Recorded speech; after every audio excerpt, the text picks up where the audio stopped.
Assalamu alaikum wa rahmatullahi wa barakatuh. Que la paix, la miséricorde et les bénédictions d'Allah soient sur vous, chers frères et sœurs. Bienvenue sur Appel du Créateur, la chaîne qui plonge dans les profondeurs de l'âme, éclaire les ténèbres du doute et vous guide pas à pas vers la lumière de la guidance divine. Abonnez-vous dès maintenant pour ne manquer aucune de nos vidéos qui nourrissent le cœur et éveillent l'esprit. Aujourd'hui, nous allons explorer un dhikr que peu de gens utilisent avec conscience. Et pourtant, ce dhikr est une clé cachée du paradis. Une clé que vous pouvez tenir dans vos mains chaque jour. Mais encore faut-il savoir l'utiliser.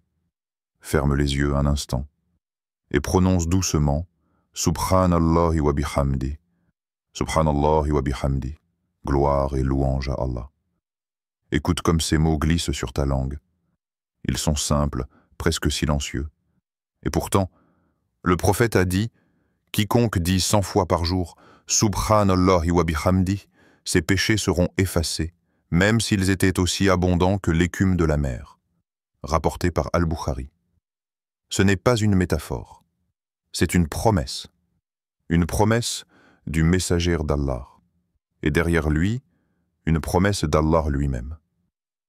Pense à cela, 100 fois, quelques minutes, et Allah te lave de tes fautes, même si elles sont vastes, innombrables, invisibles à l'œil, mais vues par lui. Et effacées, une à une. Pourquoi ce dhikr est-il si puissant? Pourquoi cette formule en particulier? Pourquoi ces mots là, si courts, si accessibles, sont-ils capables de peser plus que des montagnes de péché? Peut-être parce que ce dhikr unit deux états du cœur qui plaisent le plus à Allah. La glorification et la reconnaissance. Subhanallah, gloire à Allah. C'est une déclaration de pureté, un rejet de toute imperfection qu'on pourrait attribuer à Allah. Un cri silencieux qui dit « Ô Allah, tu es au-dessus de tout ce que je peux imaginer. Tu es parfait. Wa bihamdi. Et louange à lui. » C'est un cœur qui dit merci, un cœur qui reconnaît, qui remercie, qui se soumet avec douceur. Ce n'est pas juste une phrase, c'est un état spirituel, un témoignage d'amour. Mais pourquoi passons-nous à côté? Pourquoi ce dhikr, qui peut être une clé, dort-il si souvent dans l'oubli de nos lèvres? Peut-être parce que nous avons oublié ce qu'il ouvre. Le paradis, ce n'est pas un conte. Ce n'est pas une idée vague pour consoler les faibles. C'est une réalité plus vraie que cette terre sous nos pieds. Et cette formule, Subhanallahi wa bihamdi, est l'une de ces clés. Mais une clé ne sert à rien si elle reste posée sur une table. Elle ne révèle sa valeur que lorsqu'on ose l'insérer dans la serrure et tourner. Alors, réfléchis. Depuis combien de temps as-tu cette clé, sans jamais t'en servir? Combien de fois ton cœur avait besoin d'être lavé, et tu as cherché partout, sauf là, dans ces simples mots? Et si aujourd'hui tu décidais, non seulement de la prononcer, mais de la vivre? Il était un homme que personne ne remarquait vraiment. Il ne portait pas de turban d'érudit, ni de bagues en argent. Il ne parlait jamais fort à la mosquée, et sa maison n'était ni grande ni ornée. Il travaillait avec ses mains, souvent sous le soleil, parfois sous la pluie. Il vivait dans une petite ville, effacée des cartes, comme s'il était né pour ne pas laisser de traces.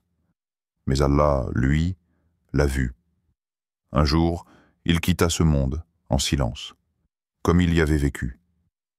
La nuit suivante, un voisin pieux, un homme de science, de prière, de veille nocturne, le vit en rêve.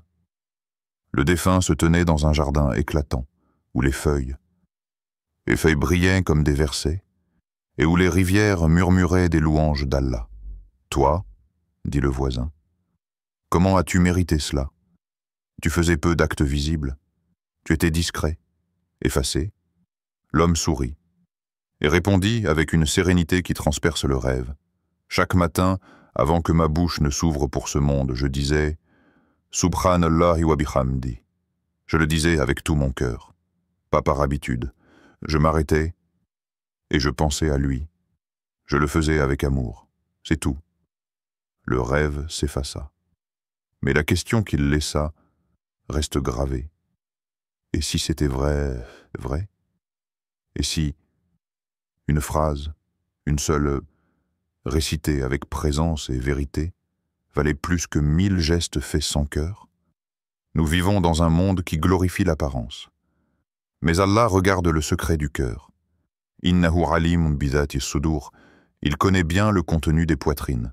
Surat Al-Mulk, verset 13. Ce dhikr, ce Subhanallah wa bihamdi, n'est pas une formule magique. C'est une porte d'or invisible qui ne s'ouvre qu'avec la clé du cœur. Alors pose-toi, frère. Ralentis, sœur. Et demande-toi. Et si tu disais ces mots, pas seulement avec ta bouche, mais avec ton âme entière? Et si cette phrase si légère était en réalité le plus grand poids sur ta balance? Et si ta délivrance ne dépendait pas de ce que tout le monde voit, mais de ce que seul Allah entend? Dans le silence entre deux battements de ton cœur, as-tu déjà terminé ta prière et ressenti ce silence étrange dans ton cœur, comme un écho vide, comme si ton âme n'avait pas encore trouvé sa maison? Tu fais les gestes, tu prononces les mots, mais quelque chose manque. Ce n'est pas un péché. C'est un appel de ton cœur qui dit doucement « Rappelle-moi, Allah, encore et encore ». Parce que parfois, la prière seule ne suffit pas à nourrir l'âme affamée. Parfois, ce n'est pas que tu fais peu, mais que tu ne ressens plus. Et c'est là que le dhikr entre comme une lumière dans la brume. « Alladhina amanu wa tatma'innu qulubuhum bi dhikrillah » ceux qui ont cru et dont les cœurs se tranquillisent à l'évocation d'Allah. Ala bi dhikrillah, tatma'innul qulub, n'est-ce que point par l'évocation d'Allah que se tranquillisent les cœurs? Surat Ar-Ra'd 13-28. Le cœur humain est comme un oiseau. Il peut être enfermé dans une cage dorée, prière, bonnes actions, apparence pieuse, mais il ne chantera qu'à une seule condition, qu'il se sente proche d'Allah. Et cette proximité ne vient pas du mouvement, mais du rappel. Subhanallah wa bihamdi, ce ne sont pas que des mots.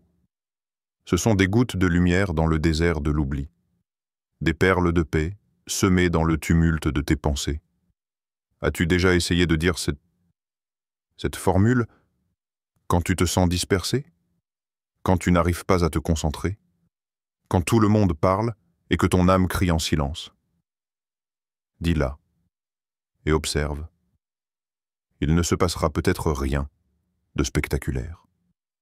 Mais quelque chose à l'intérieur se posera, comme si ton cœur rentrait chez lui. Le dhikr ne transforme pas toujours l'extérieur, mais il répare l'intérieur.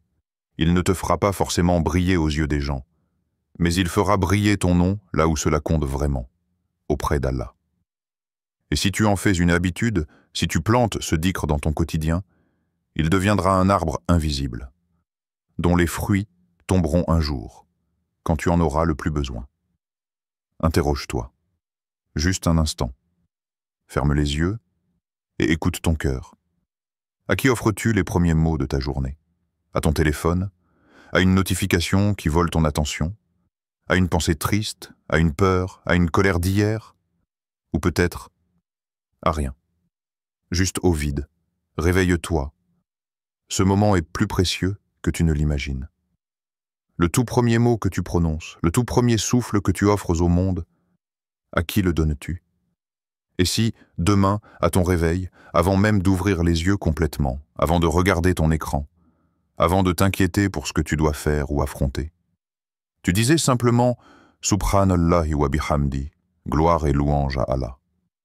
Un souffle, une intention, pas mécanique, pas machinale, mais avec tawakkul, cette confiance sacrée que tout ce que tu traverses est entre ses mains, avec huzan, cette douleur noble qui te rend plus humble, plus vivant, plus vrai, avec amour, l'amour pur, silencieux, brûlant, que tu as pour ton Seigneur, même quand tu es brisé. Sans foi, pas d'un seul coup, pas comme un devoir, mais comme on donne à boire à une plante desséchée, goutte par goutte, mot par mot, silence par silence. Chaque mot est une graine plantée dans l'invisible. Chaque mot est un pas vers Jannah. Chaque mot est une lumière que tu ne vois pas, mais qui éclaire ton chemin dans l'au-delà. Rappelle-toi, le prophète n'a pas dit que ce dhikr est puissant par sa longueur ou par la beauté de ses lettres, mais par ce qu'il contient.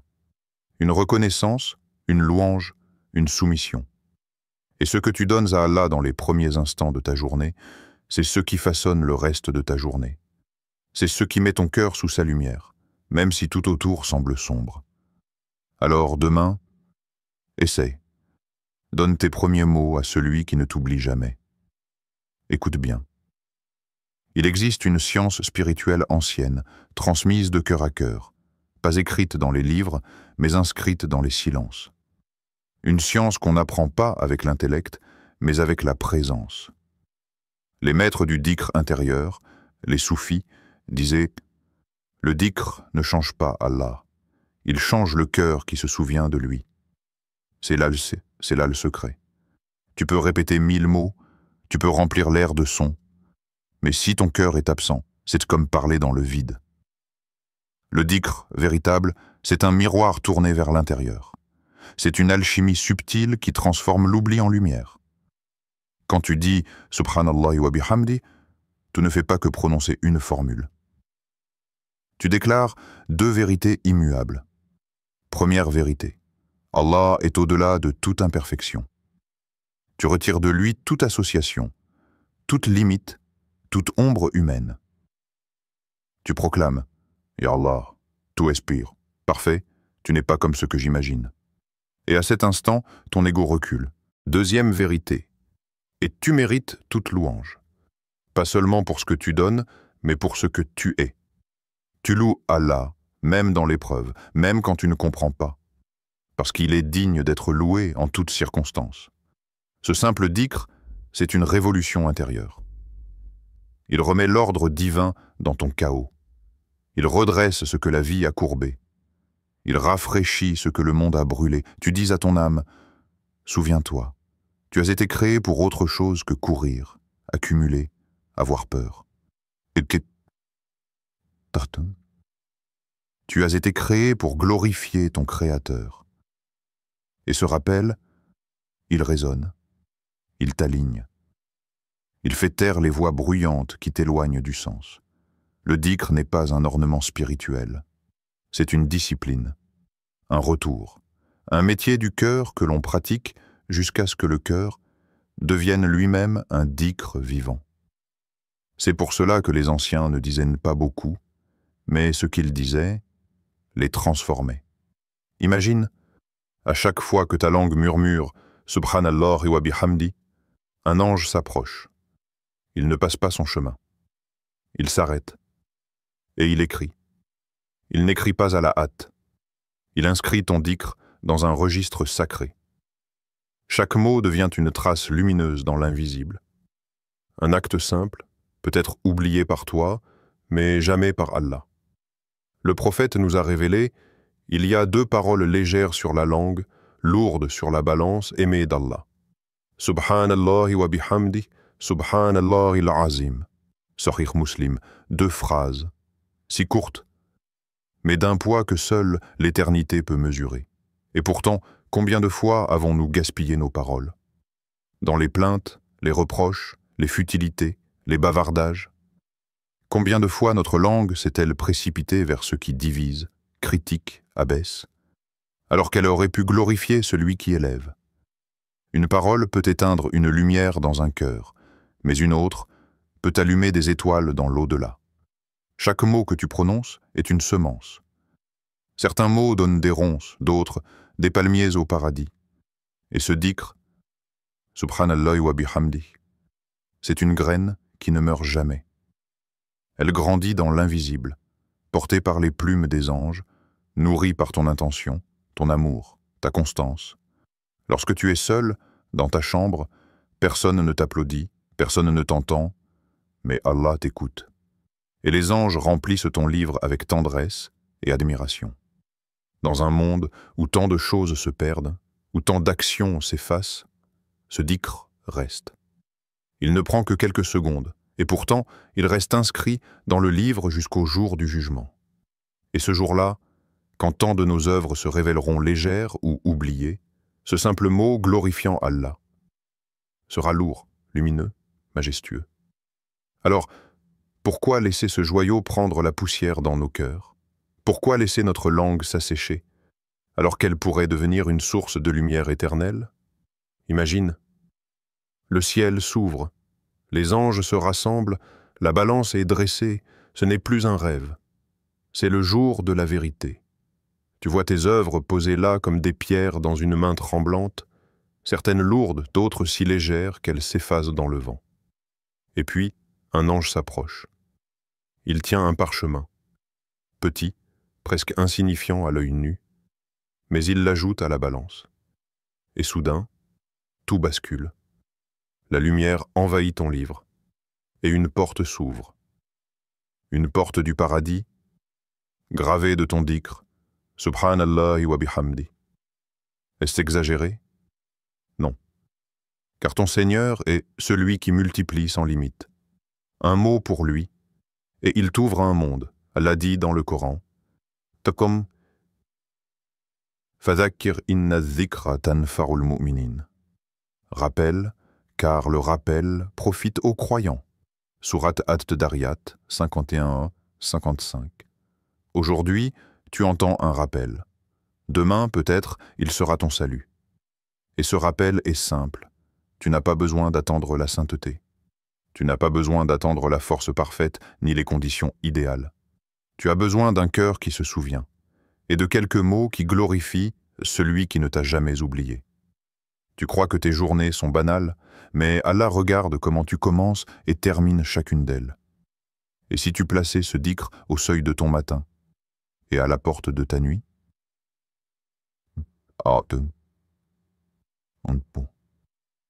Cent fois, et une porte du paradis s'ouvre 100 fois. Le rappel n'est pas une habitude sèche, c'est une invitation vivante, une promesse du ciel, une clarté pour l'âme. Ne la laisse pas s'éteindre, ne laisse pas cette porte se refermer. Ô toi qui écoutes, toi qui sens en toi une étincelle, n'attends pas que la douleur te réveille, n'attends pas que la vie t'arrache ce que tu aimes pour enfin lever les yeux vers le ciel. Commence maintenant. Dans le silence de ta chambre, dans la fatigue de ton corps, dans l'agitation de ton esprit. Commence. Avant de dormir, dis-le. En te levant, dis-le.